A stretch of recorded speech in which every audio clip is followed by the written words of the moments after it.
Hello and welcome to another video lesson in this course.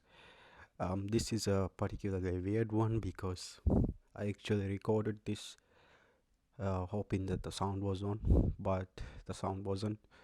So I'm just redoing the sound bit. So I might be just a bit off, so I do apologize for that. So basically, the main objectives of this video is to, as in the title, just to initialize the boundary conditions of type 1, which modifies the values of fields, and also initialize fields, which is just initializing the whole field to some value. Okay, so as I go ahead, I'll try to explain what I'm doing. So now I'm writing a function for initializing the internal field, just note the boundary elements, and also another function to copy the internal field.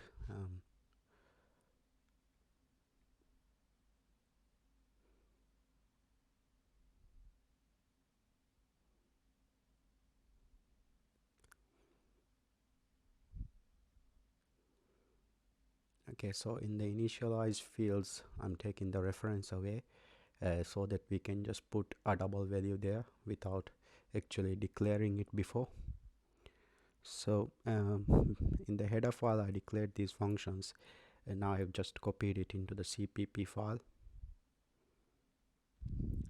and just bring the scope resolution operator with the class name, give the vector some name, so vec, and then the double, probably it will be called value, well, and then put some curly brackets.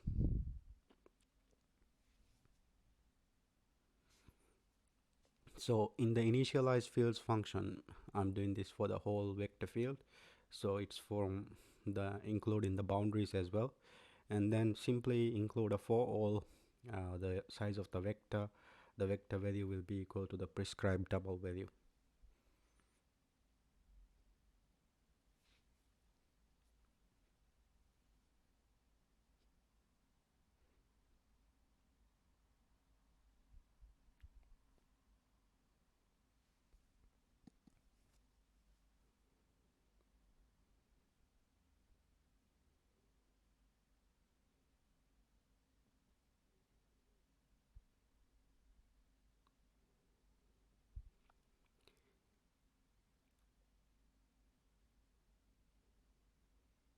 After deleting some empty spaces, now I'm trying to describe the other function, which is called the initialize internal field, and again this will be a vec, and the double will be no reference, but the variable is called value, so delete the reference from there.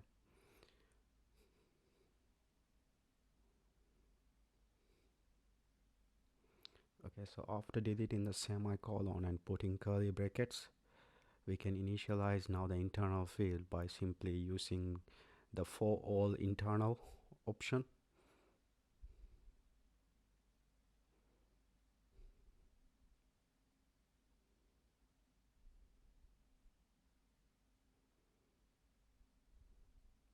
So for the whole internal range, which is excluding the boundaries, the value will be equal, the vec ij dot value will be equal to the value that takes the double. So after making sure that there's no more errors,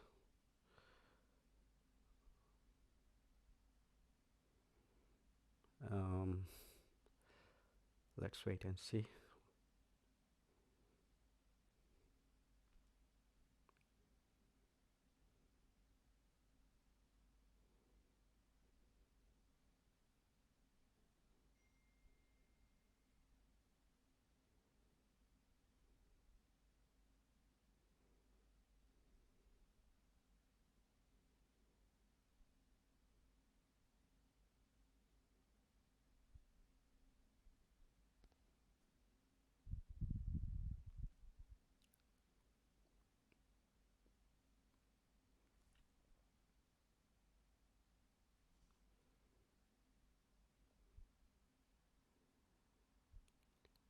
right? So now next thing I'm doing is declaring a function that will print out these matrices after zooming a little bit, so we can visualize the internal field and the boundary field, all of that.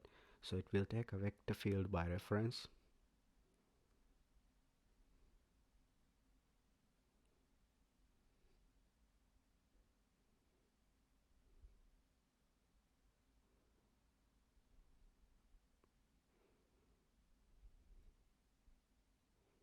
so it belongs to the class fields, and we give by reference the name is vec, just a simple name that we can use.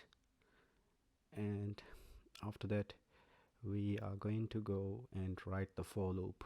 So we don't have a for loop yet anywhere that I can see, so I'm just writing from scratch. So for unsigned integer, I is equal to 0 to the full size, so I is less than vec dot size I plus plus. And for unsigned integer,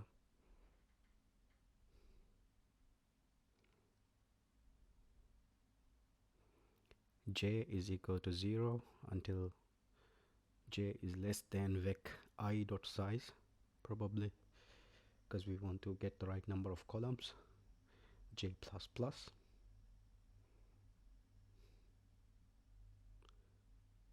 And after that we are going to go and print this value cout vec ij dot value, and then just write give some spacings between these two. Okay, and after that we are going to end every line at the end of this. So let's build and see if there's any errors. So it says cout was not declared, therefore I need to include couple of things, IO stream, and also I think std namespace, or else using std. So using std cout, using std cin, and using std endline. Otherwise you could just include using namespace std, make things easier. Okay, so now it should build. So there we go.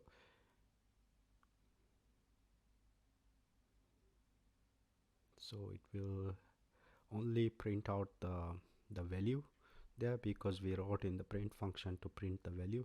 We could actually change it to print the viscosity or print out density or anything else that we want, but value is the normal variable that we will be working with, therefore I have declared it as value.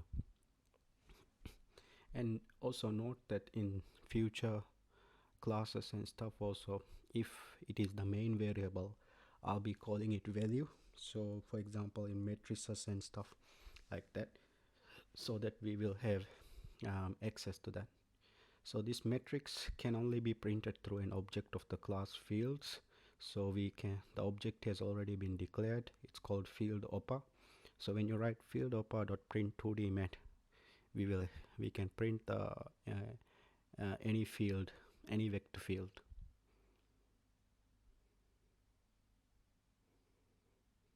Okay, so there we go, printing UV. And you can even print pressure or mass flux or anything that you like.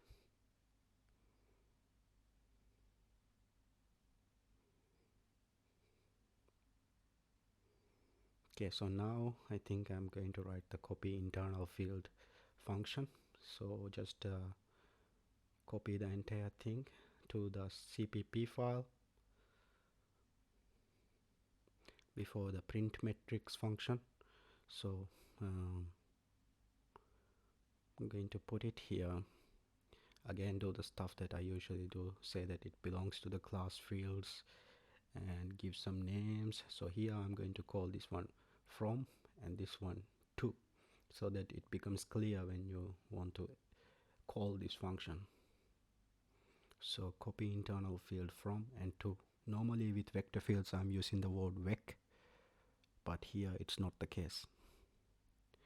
Okay, so with the copy internal field function, you have to use for all internal loop, not for all loop, because we only want to copy the internal elements, so excluding I0 and J0 and I full size and J full size.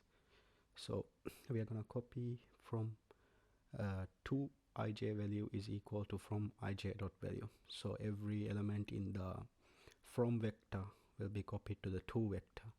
I think now I'm going to show what this means. So for instance,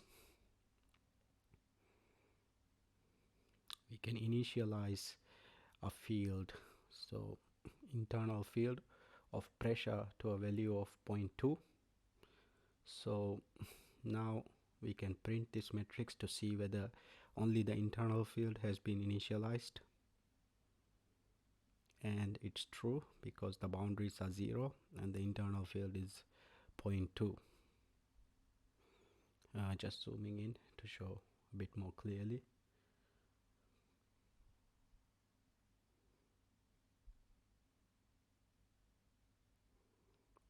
Now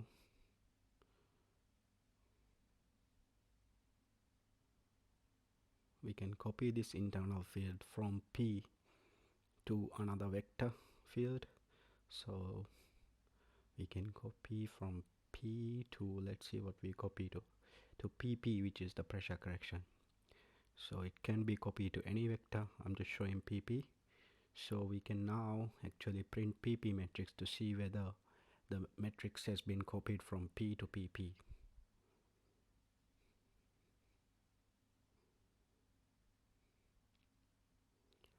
Okay, so that's done there. So the copy internal field and the print function works correctly. So now we go to the boundary conditions and we start with the inlet boundary condition.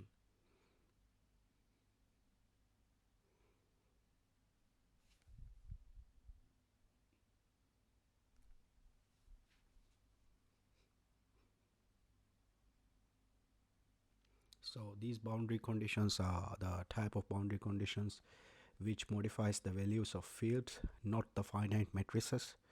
So keep that in mind. And having said that, now we are going to implement this function which takes a vector field by reference, a string by reference, and a double by reference.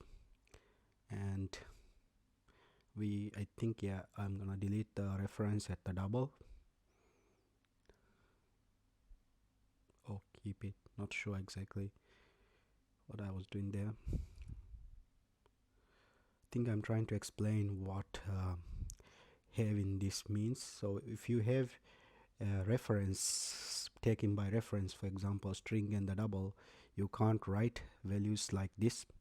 You have to explicitly declare prior to the calling the function. For example, if it is inlet, you have to declare that there is a string which is given some name. Say for instance, let's see what I come up with. String simple letters inlet is equal to inlet, and double inlet value is equal to 1.0. So if you take by reference, you have to make sure you declare them beforehand. So there's that. And if you delete the reference, you can just insert the string itself. So inlet with the commas, not the commas.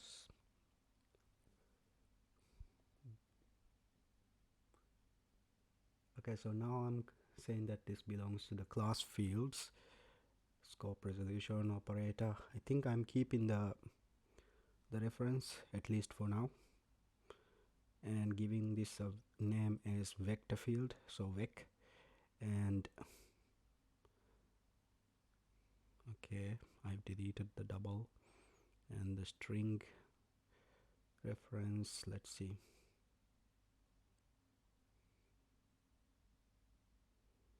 Let's just wait for a bit. At least the reference from the double is deleted.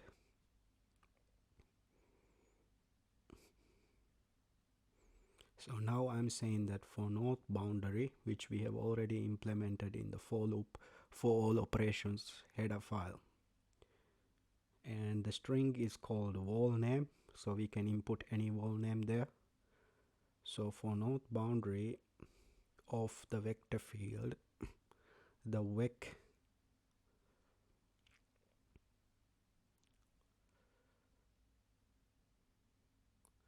ij dot value is equal to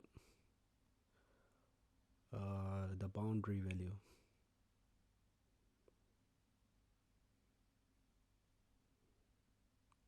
Right.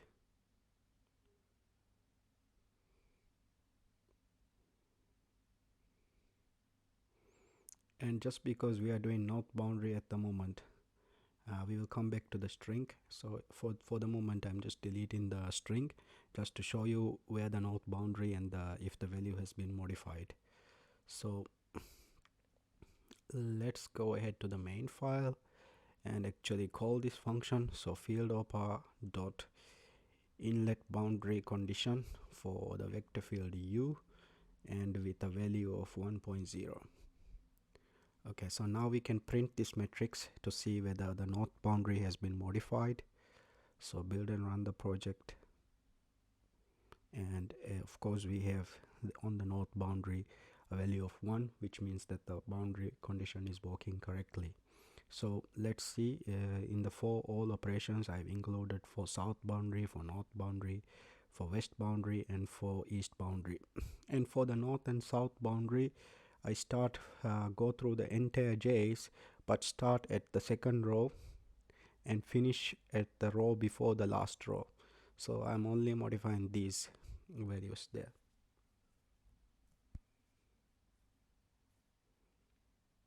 Okay,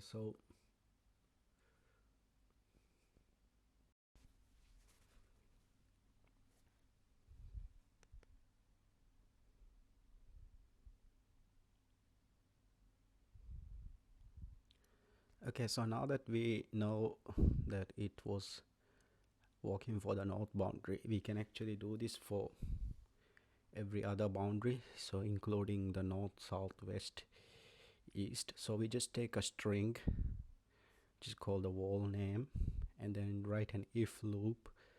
So if wall name is equal to north, then if wall name is equal to east, then do it for the east. So we need to write 4 of these, so just copy and paste 3 more times and just write else if. So if the string name is east, do this. If not, then find out what the string name is and do the appropriate function. Okay, so we're gonna change this to west, this to north, and this to the south. So let's copy it here and change this to keeping it as for north boundary, and we will copy that guy and paste it everywhere else and change to the appropriate name. So this is for south boundary,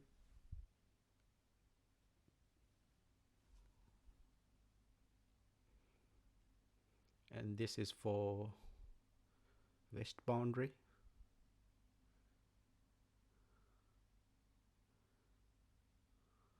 this is for east boundary,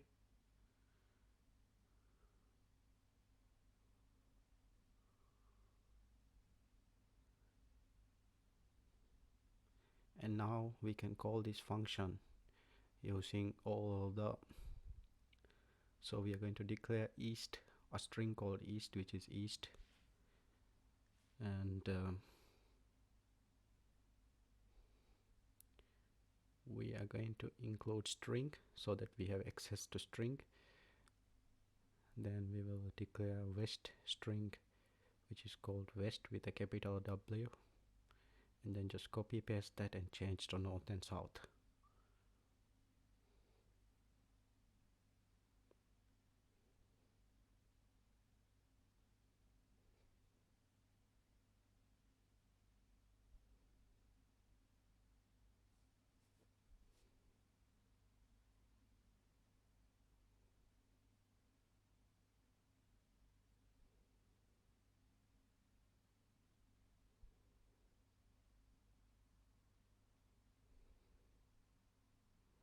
Then we're checking whether north works.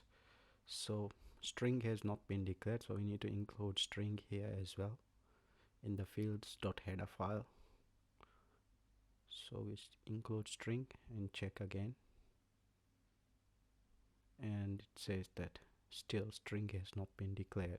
So we need to write, I think, using std string, because we haven't included the namespace std. We are going through this kind of trouble, but sometimes you don't want to include the namespace, so I'm showing you an alternative method. So here a comma is missing, and probably that's the error we have. Okay, so it works fine, and now we will check if it works. So in north boundary works fine, and similarly we need to check for the other boundaries as well.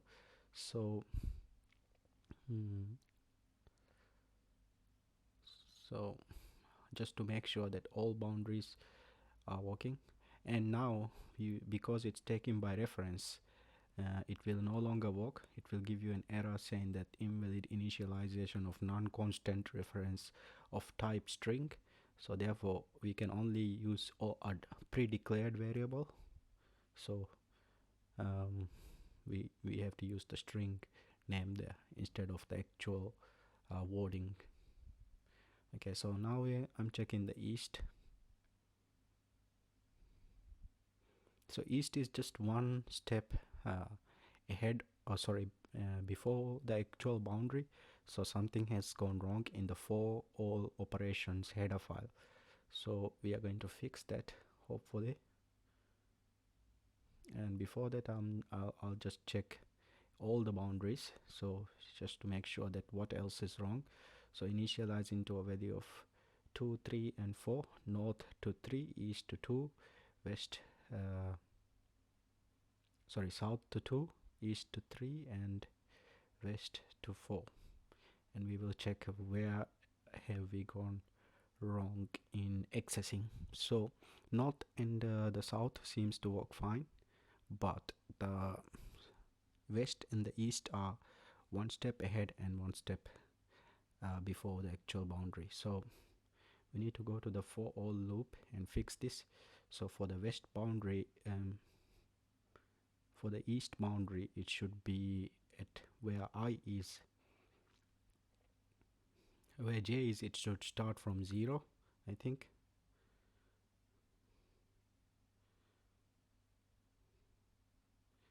So I'm trying to explain what this is. So this is the west boundary.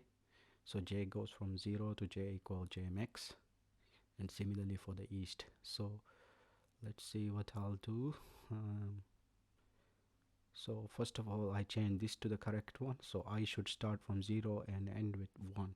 So we only accessing I equals 0 for the west boundary, and for the east boundary it should be -1 and to the full size. So we access the full size. So now if we actually run, we have these values, but the corner nodes are not being modified because we start from j equal 1 for the west and east.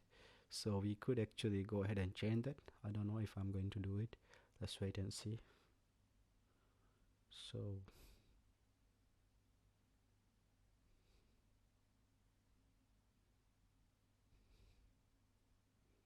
j equals 0, and I'm changing this to j equals 0. So accessing all the columns and the boundary I value. Now it should be for the entire boundaries. So we have fixed that problem successfully.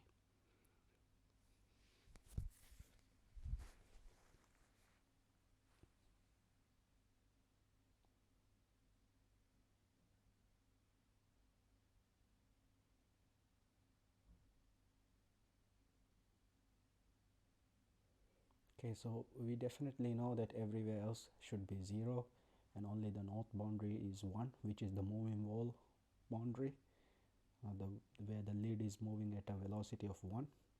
So we are going to copy that to create grid field solution file to keep the main file as clear as possible.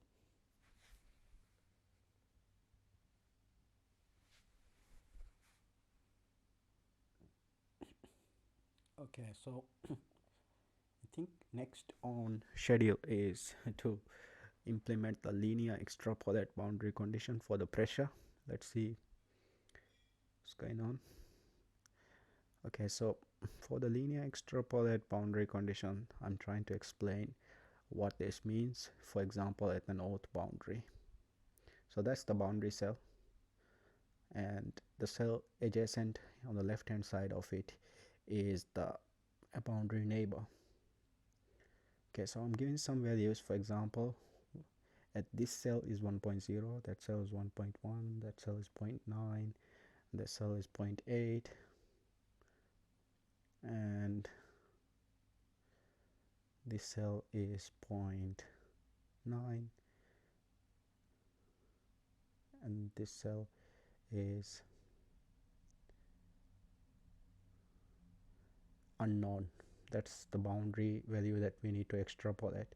So basically un will be equal to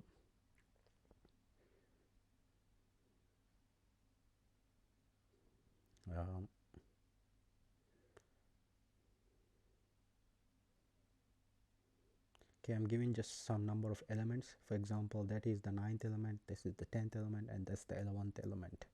So pressure at 11 is equal to pressure at 10 plus pressure at 10 minus pressure at 9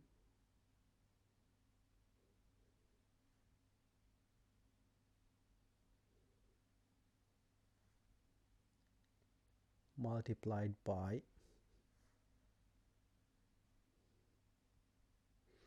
in a very simple way, actually you could just say that pressure at 11 is equal to pressure at 10, but that wouldn't be very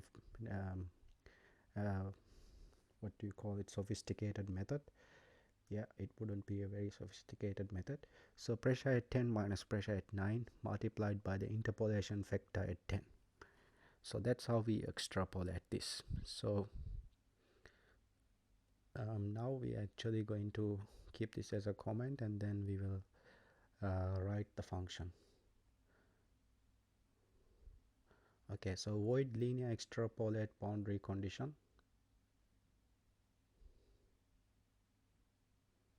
Copy that to the CPP file.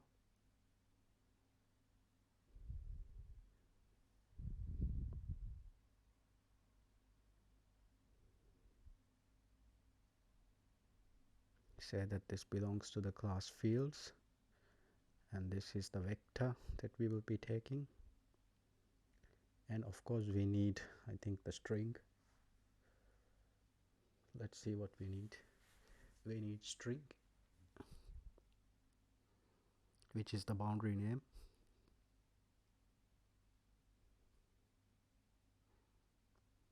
and also a vector of a double, and probably another vector of a double, which probably is the two interpolation factors in x and y direction. Okay, so we are going to just change that part, which is the argument part, and then we are going to give some names. So the vector is called vec, and this is probably called fx vec, yeah, interpolation in x direction, and fy vec, interpolation in y direction, and the wall name. Okay, so this is the boundary name, and then we are going to start writing the actual function. Okay,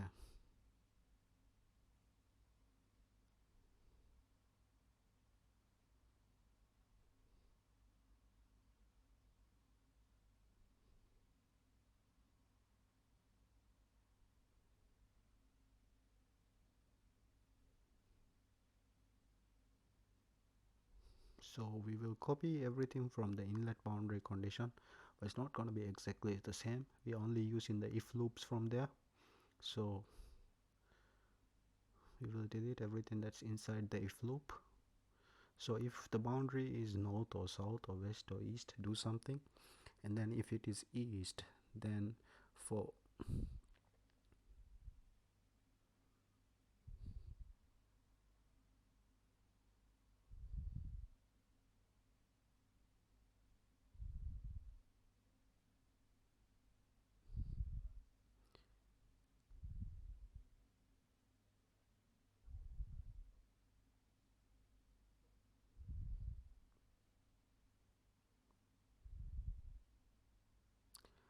Honestly, I have no idea what's going on here, so let's just wait and see.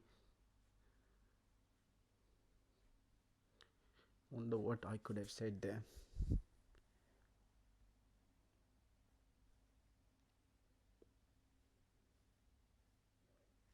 Probably explaining where the boundaries are again.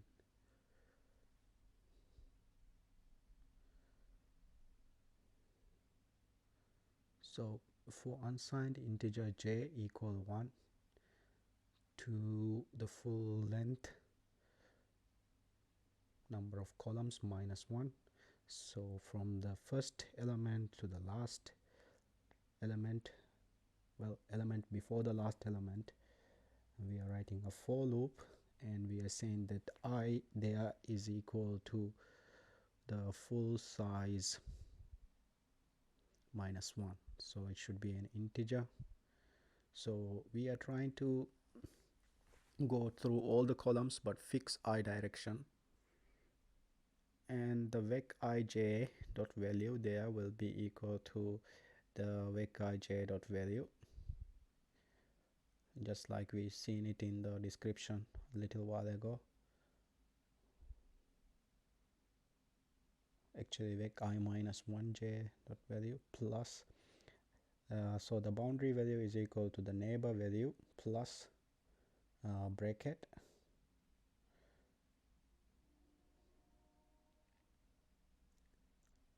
I minus 1 minus I minus 2 value multiplied by the interpolation factor at, and here I have a little trouble with the workspace pen, interpolation factor at I minus 1. Okay, so that's probably that for the east, I think. And so remember, when we fix I, we are actually fixing I at the boundary, and we are trying to find out what the boundary neighbor values are, and then using those values we are finding the value at the boundary. So at the west boundary I will be equal to 1, probably, think so. At the east it is I equals to max, and the west is I equal to 0, so we need to access the boundary neighbor. So here at the west,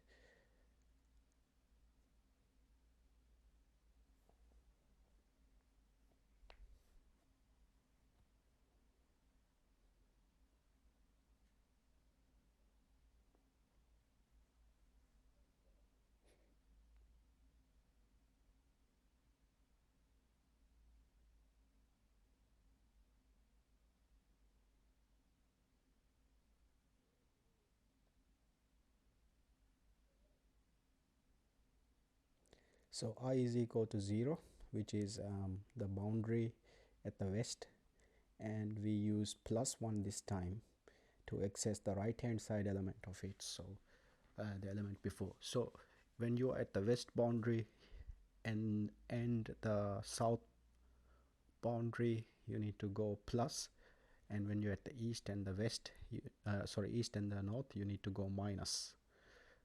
Just quite clear when you actually look at this lid cavity diagram.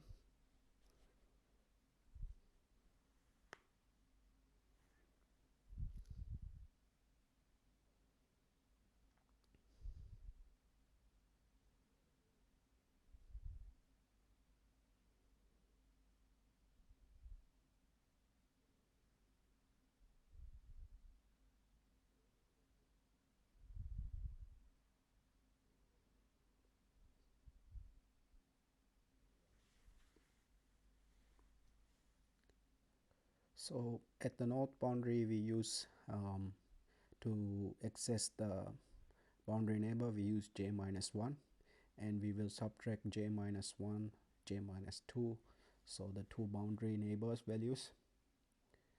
So it should be I first, and then j minus 1, and then j minus 2, and multiplied by this time interpolation with respect to y direction, so it should be j -1, I want to say,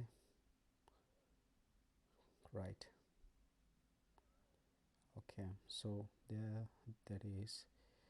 And then we use copy the entire thing, paste it here. This time at the south boundary, j is equal to 0, so we use 0. And to access the boundary neighbor, we use j plus 1. Probably explaining that. So vec I j dot value will be equal to vec I j plus 1 dot value plus j plus 1 minus j plus 2 times j plus 1 interpolation vector. So that's all the extrapolated boundaries in this rather simple case.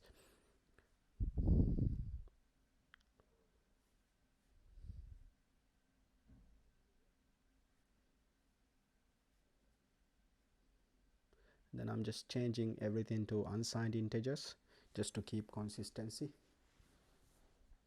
and then build the project. So trying to fix that, and I have to drag it to the right place, I think.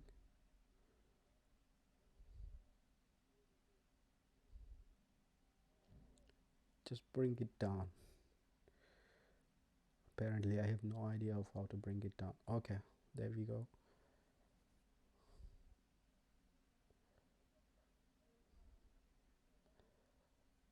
Okay, so we fixed that and we have no errors, and we are going to the cpp file, main file, and we will use field opa dot initialize internal field for pressure, and then we will try to find out if the internal field is being utilized correctly for the boundary conditions. So we start with an internal field of value 0.2, and then we call for the boundary condition. So field opa dot linear extrapolate, so it's called linear extrapolate boundary. Yeah, so opa dot linear, and then we use u is wrong. Well, I'll change that. I think should be f mygrid.fx now to access the interpolation vector. So dot fx, it's a one-dimensional vector, and mygrid.fy, and then the wall names. So north. So notice how I'm writing this north, south, west, and everything in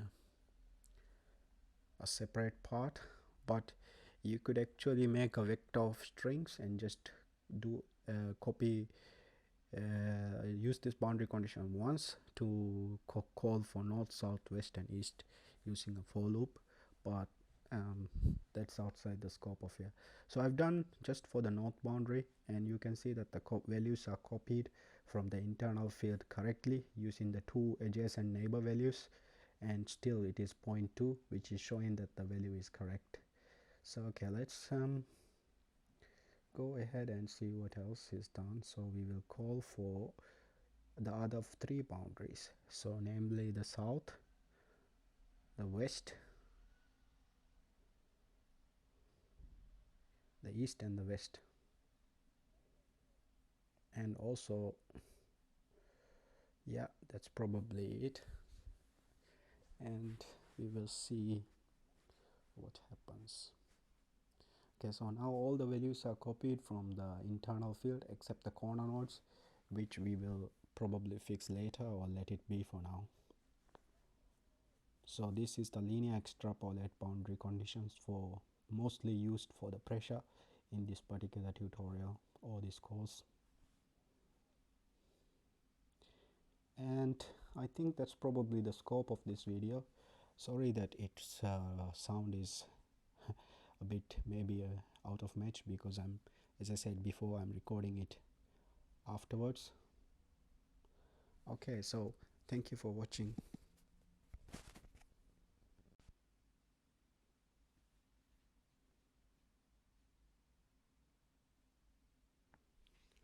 Hello and welcome to another video lesson in this course.